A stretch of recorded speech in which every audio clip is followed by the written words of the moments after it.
morning, good afternoon, and good evening to the rest of you. It is I, your host, Q, and sorry, it's Friday. What can I say? Fumbled that start, but it's Bitcoin Magazine Live. Happy Friday to everyone. I'm your host, Q, coming to you yet again from my mother's basement, and it's the second best thing to ever happen to a Lakers fan, other than winning the championship. Celtics getting absolutely whooped and walloped. So, P, how you doing today? I am doing fantastically, as always. Yeah, man, big week in Bitcoin. I'm excited to dive into it. We've gone through a bunch of stuff. There's been the highs, the lows, the ridiculous, the obscene. I'm here for all of it. I mean, it feels almost like we're just bearing witness to all of the predictions coming true. Which predictions specifically? I mean, the end of times, the rain of frogs. On our Friday stream, not even 4 weeks ago. I think it was exactly 4 weeks ago to date.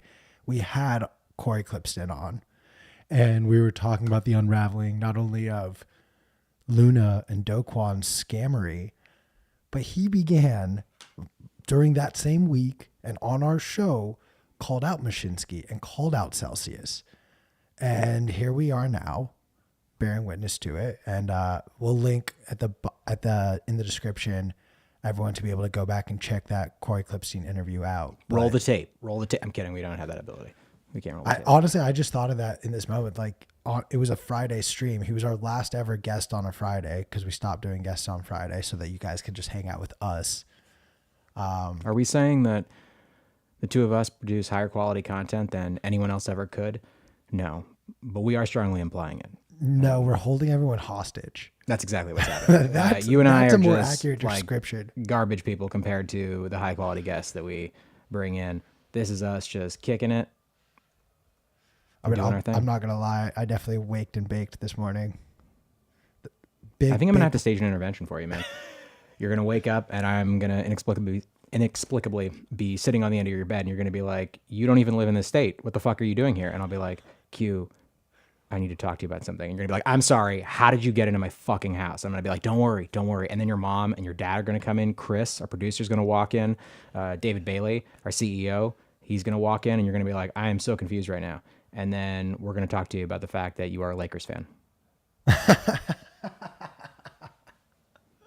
Look, laughter is an understandable reaction to being confronted with the problems that you face in your life. You can't hate the player, just hate the game.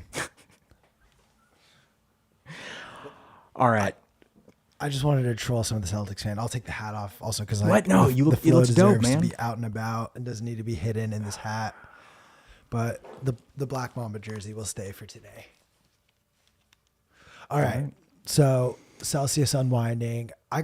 Here's a wild story for you that my buddy and I have been laughing about. So buddy that I hadn't seen in 6 or 7 months, he's deep into shitcoinery, deep into like just stupidity. We were linking up, having dinner, catching up, and we were talking about the Celsius of it all. And I kind of brought up, I was like, it's not going to end there. Like, there's going to be more bloodshed to come. Watch as exchanges start blocking you from being able to, to go and take whatever shitcoin you have. Like, watch everything unwind. And he started talking to me about BlockFi. And he was like, look, man, like, I can't take it out. Like, I just have to pay too much in taxes if I do. I'm like, dude. What the fuck are you talking about? At this point, at this present moment in time, you're better off paying so much in taxes that you just break even. And then you can hold whatever bullshit you want to hold, fine. But at least just break even for, like, sanity's sake right now. And the tax repercussions, so be it. And I mean, me being me, I'm just like, just sell everything for Bitcoin. Literally just opt out right now and just go switch all of these shit coins into a fuller stack of Bitcoin. And mind you, he does hold Bitcoin, but I left him with that nugget saying like, look, these yields on BlockFi don't make sense. Like, everything is unwinding and it will come there too. And then 24 hours later, you start slowly seeing the tricklings of BlockFi going on vacation today and slowly blocking different Bitcoin withdrawals. You can't just make... Wait, hold on. BlockFi started blocking withdrawals? BlockFi said that they were going to be going on vacation starting on Friday. It was going to be a holiday, and you were not going to be able to do any withdrawals on the holiday. How long?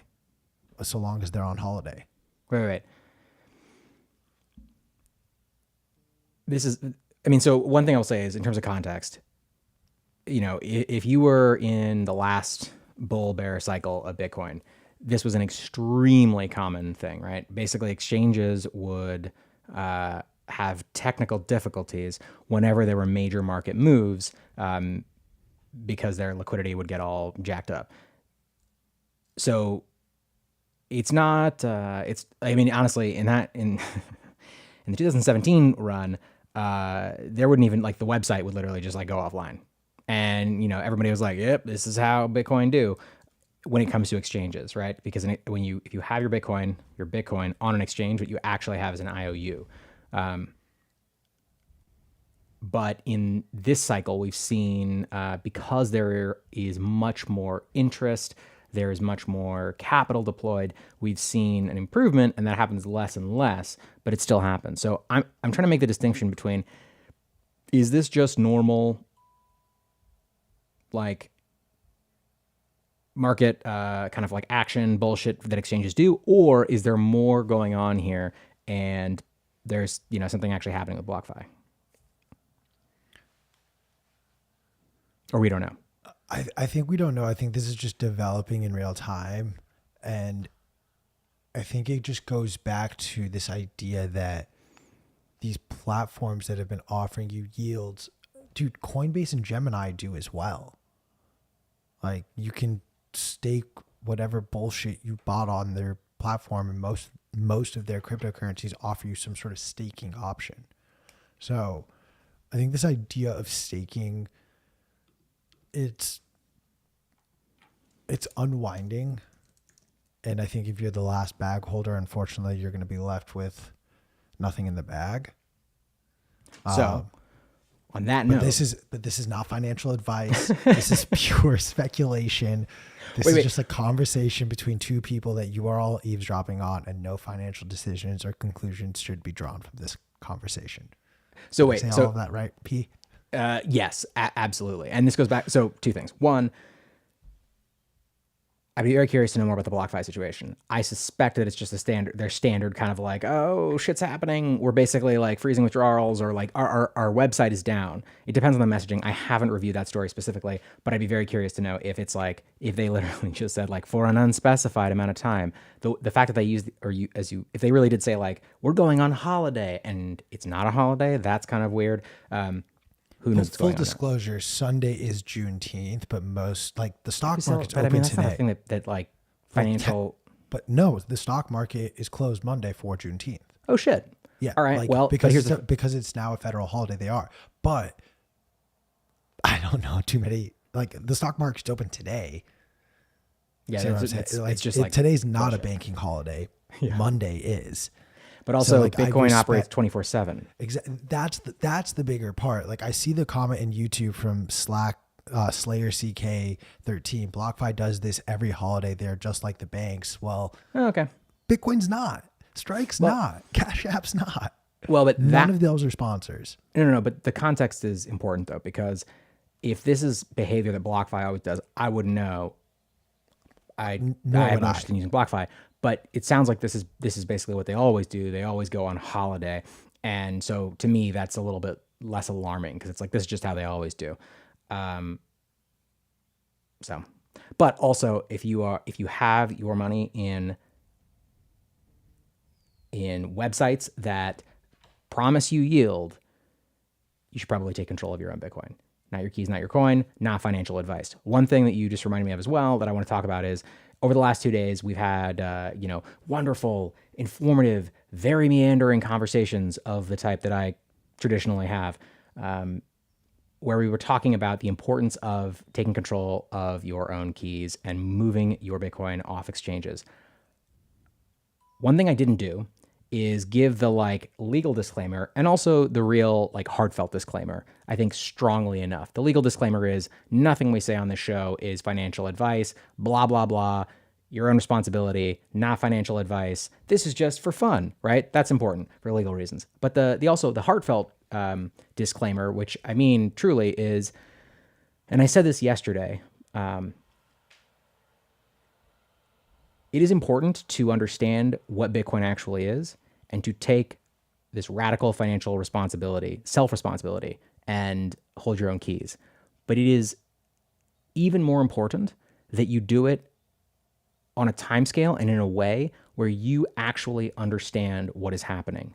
Do not just go and send your entire Bitcoin stack off of an exchange without deeply understanding what you are doing and having gone through the process of generating a seed phrase, restoring that seed phrase to a device, understanding what's happening, sending multiple test transactions, both to your wallet, which you've generated, and then back to something, to a different wallet so that you can verify that it's actually working and that you haven't fucked something up. Wipe the seed phrase off your hardware device. Restore it using the seed phrase that you have successfully copied down. Go through that process multiple times, because if you fuck it up, no one can save you. And there is so much incredible documentation that is out there. We mentioned a few yesterday, but you really need to make sure that you're doing that on a schedule that you feel comfortable with. Don't just go and, take everything off an exchange in a way that you are not ready to take responsibility for. Instead, what you should do is, if you have money on an exchange, take responsibility for the fact that it's going to take you 2 to 3 hours of watching some videos on YouTube. We put a bunch of links in the show notes from yesterday, going through the process yourself, and then really taking responsibility for it and feeling confident and comfortable that you've tested everything out and that you're ready to go. Otherwise, you risk losing your shit. Don't do that. This is on you. There's no guardrails. So, not financial advice. Hashtag. If I may say, all of this is not financial advice, but if I could also just be quite blunt and direct, if you're taking advice from two brown guys on a video online about what to do with your stack, let alone your personal finances, please read more books. Please do your own homework and do your due diligence. That's, I think, one of the biggest trademarks of real Bitcoiners, is that they've done the work. It's proof of work. We've all taken the time to learn ourselves, teach ourselves, read and study and learn up on this. And that includes how to properly self-custody. We are just simply trying to, guide you in a certain direction, but it's on you to do the work. So bingo. Also, I feel like we get pretty good advice, Oh, dude, great advice. Are you kidding me? If you were listening to me back in January and you bet on the Warriors, you're welcome. Come on now. Hashtag not financial advice. All right. PSA over. Get fucked. Have fun staying poor. Let's go. I was able to look into the BlockFi news. So people apparently were having withdrawal issues a few days ago, but as of last night, people were withdrawing without any issue. So I'm not sure where the conflating news was. I'm sure BlockFi is worried. I don't know the risk management department, not financial advice. I'm not a client there. But with contagion in the markets, everyone's having issues as the price goes down. You don't want to get margin called and such. But it looks like as of last night, BlockFi's not having issues. They're not sponsored. We don't recommend them. All the legalese of it all. But yeah. Yeah. Any platform who you are trusting to hold your Bitcoin and rehypothecate it, which is where they take it and they lend it out to other people, and you have no idea what the fuck they're doing with it.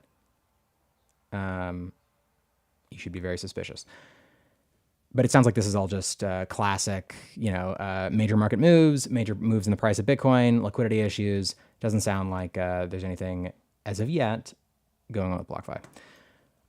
What's our next topic? What we got? Should we discuss, what was it? Hit me with it. Oh no, we did that yesterday. The buildup, it was too much. I was like, there's a story. The SEC. Oh wait, no, we did talk about that yesterday. Ask your motherfucking Pierce. Aficionado. Bitcoin aficionado. Ooh. Cow rustler. Let me throw this one. Let me throw this one out there. Julian Assange is getting extradited. I think for freedom of speech, this is a big loss. But that's just my quick 2 cents on it. I turn it to you guys. I think I can speak for America here when I say that shit is whack, yo. That's it. That shit is whack. Back to you, Q. No, I mean, I'll agree with what Q said. It's a shame that what's going on with him. He could face up to 175 years in prison. I know he's not looked very healthy. I mean, obviously he's, how long has he been in prison now? 9 years, 8 years, something like that. It was 2013, 2014 timeframe. Or not in prison. Wait. Prison? Or he was being held in the UK. Maybe not in prison, but like at least he was being watched and held. And now he's getting potentially extradited to the United States. Shit is whack, yo. One fun fact is that Doge holders from Elon Musk's Saturday Night Live appearance to today have collectively lost how much? I'm going to have you both guess, and then I'm going to tell you the real answer. Q. I think I know. No, just guess. Quick, rapid fire. I think it was like 40 billion or something like that. Oh, I was going to throw a percent of like 93%. No. Give me the number. What's the total amount that you would guess has been lost since Elon Musk's Saturday Night Live appearance where he shilled Dogecoin and now? Don't look it up. You piece of shit. You looked it up. He looked it up. God damn it. 11.69 million. What? No. It's $91 billion. Oh, no That's shit. wild. Yeah. $91 billion have been lost by the people who held Dogecoin from Elon Musk's Saturday Night Live appearance until now. He's got that on his conscience. John. Right. The fuck, bro? We told you to sell it back in November. All right, what else? What other shit has happened today in the last 24 hours that we should talk about? I mean, I think it's just worth highlighting the market volatility that we're seeing. Which not market? Not necessarily in Bitcoin, but rather in the broader markets. We saw that recovery on Wednesday for everyone who was tuning in after the FOMC meeting. You know, we saw the markets actually have a positive day and close up. And then the hardest sell-off with a new low reached on major indices yesterday. I mean, every single index, including the Dow, including the S&P 500, the bottom is not yet found. And I don't think we're anywhere near it. And I think, unfortunately, I'm just going to say it like this because I think it begs reminding. There's no indication that the correlation between the NASDAQ and Bitcoin has ended. And so I continue to view if the NASDAQ can go lower, so too can Bitcoin. So that's just my smooth-brained approach to what I'm seeing and witnessing out there. Yeah, it's going to be fun. It's going to be a really fun year, guys.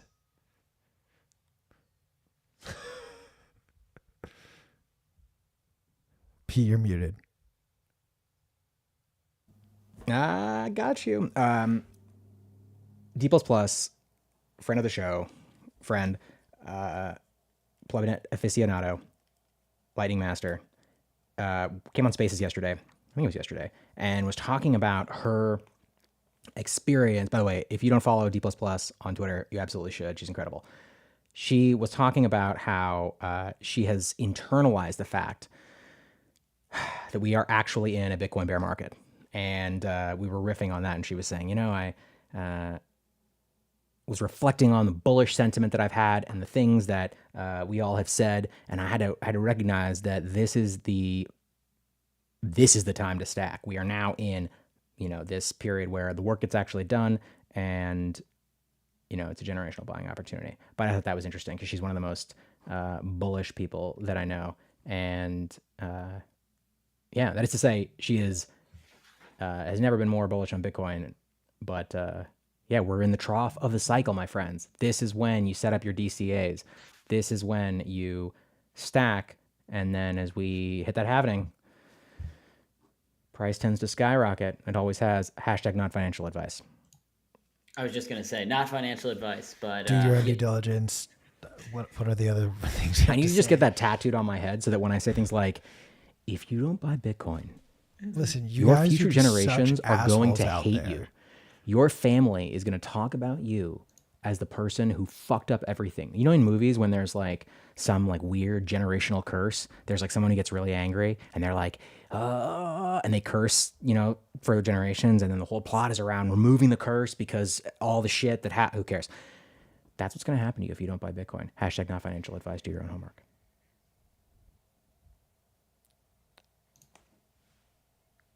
You guys are stunned by the intensity and the... It's great advice that I don't take as financial advice, but great advice. All right. We've run the bit too far. What's next? What's next? What else have we got? What's been happening today? People have been talking about Three Arrows Capital. What's going on there? Who is Three Arrows Capital? Why do people care about this?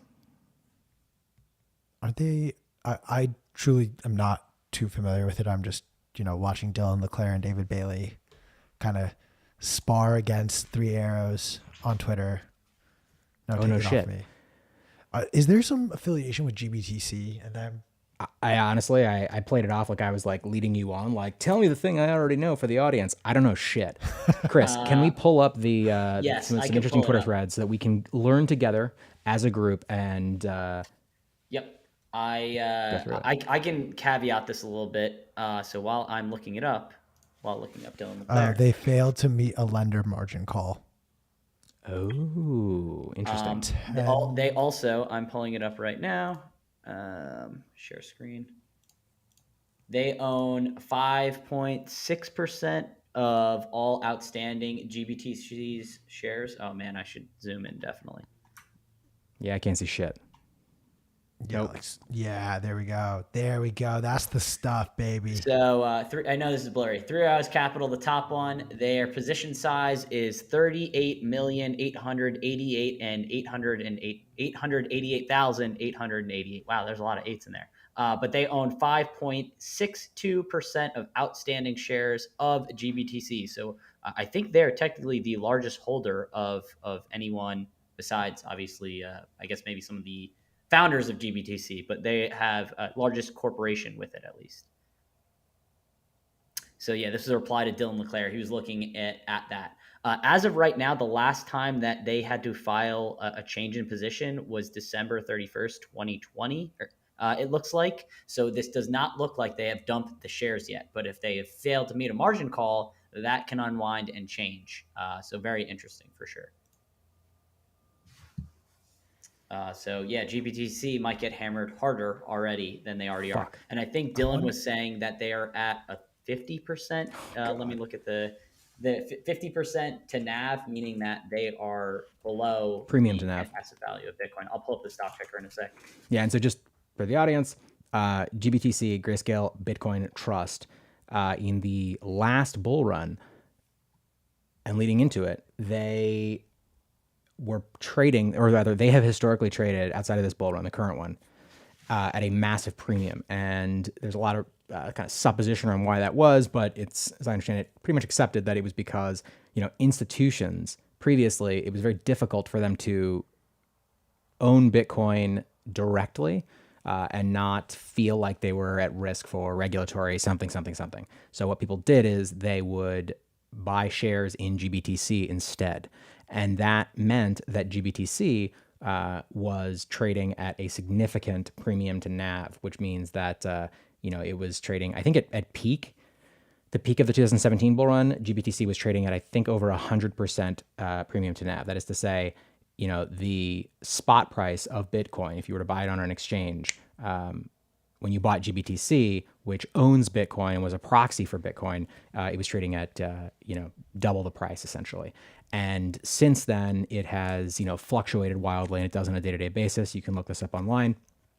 But over the past year, maybe more, it has traded at a discount, and so it's currently apparently trading at a 50% discount to the spot price of Bitcoin, which is significant. And the reason I went, oh, is because, in retirement accounts, you can easily buy shares in GBTC in ways that it's more difficult to buy Bitcoin directly.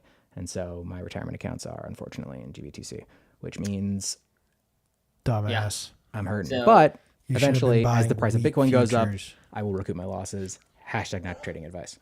You should Yes. have bought wheat futures. Hashtag not trading advice. Yeah, so right now it is at minus 34% to NAV.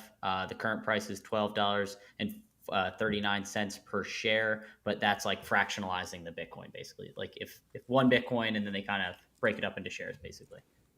But yeah. Good stuff. Man, I'm so excited. As we've been talking about, we've been upgrading our production setup. We got a sweet new look. Soon we're going to have like fucking sound effects, race cars, GIFs, all sorts of crazy shit happening. And I'm excited for it. I want to be able to add the like, bwah, bwah, bwah, horn noise, which I think communicates value, seriousness, and legitimacy. Q, you look stunned. What came through? No, this is just my face. Oh, man. I was trying to pull up. I mean, this is from a few days ago, but Chris, you did this calculation on MicroStrategy's Bitcoin holding that I think, not investing advice, do your own due diligence, just worth mentioning. But more or less, they find MicroStrategy's market cap continues to just hover below their Bitcoin on their balance sheet. So not financial advice, do your own due diligence. I've talked about how I actually think some of their Bitcoin is now negative, just based on the fact that they have leverage. So that might just be part of, yeah. See, like, that's nuts. I'm trying to do the math in my head right now, but to say that the Bitcoin has a net negative $800 million value, not even including, the actual technology that MicroStrategy has and operates, or their business or their cash flows or the real estate for their offices, not even including any of that, just based on their Bitcoin. Like, that just seems like an overcorrection in my opinion, but also I've said it time and time again, not financial advice. Please, please, please, please do your own due diligence. If it is oversold, it can still be more oversold. If it looks like it's overdone, it can still go more. Like, this gap, this spread between MicroStrategy's market cap and their Bitcoin holdings can widen. It can still widen. But at a certain point, it will reverse and correct, but it may not really reverse and correct until we see Bitcoin maybe at least retake. Well, what was the level, Chris? 40,000 is the strike price they got all of the Bitcoin when they took it on margin? I don't know, but I think it was around like 41K whatever or that. something like that. All right, so let's actually do it like this. So you are forced to do your own due diligence. We're not going to tell you, also because I don't feel like looking it up. So look it up. That is where my opinion, until Bitcoin gets back to that level, you'll actually see MicroStrategy's market cap below, what's it called? Their Bitcoin holdings total amount. I think that's a reasonable hypothesis, not financial advice. Do your own due diligence. Do not trade off of anything I say. I think Ellen's going to have a heart attack when I bring back Bitcoin adjacent equities. No. All right, my friends.